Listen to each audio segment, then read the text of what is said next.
भारताची अंतर्गत आणि बाह्य सुरक्षा भक्कम असून भारतीय सेना जगातील उत्तम सेनेपैकी एक आहे.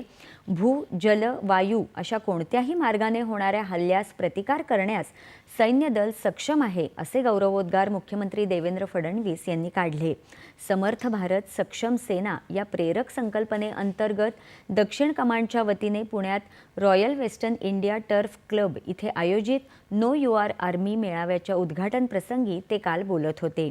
या मेळाव्यात भारतीय सैन्य दलाच्या क्षमता आणि संरक्षण क्षेत्रात चाललेल्या स्टार्टअप आणि नवोन्मेषाचं सुरू असलेलं प्रचंड काम पाहायला मिळत आहे. या मेळाव्याच्या माध्यमातून नागरिकांना भारतीय सैनिकांशी संवाद साधता येणार आहे. मुख्यमंत्री फडणवीस यांनी केंद्रीय संचार ब्युरोच्या वतीने भारतीय सैन्याचं साहस आणि शौर्याच्या क्षमतेचं दर्शन घडवणाऱ्या छायाचित्रांच्या बहुमाध्यम प्रदर्शनाला भेट देऊन माहिती जाणून घेतली. तसंच परिसरातील विविध संरक्षण विषयक अत्याधुनिक शस्त्रे, रणगाडे, उपकरणांची पाहणी करून माहिती घेतली.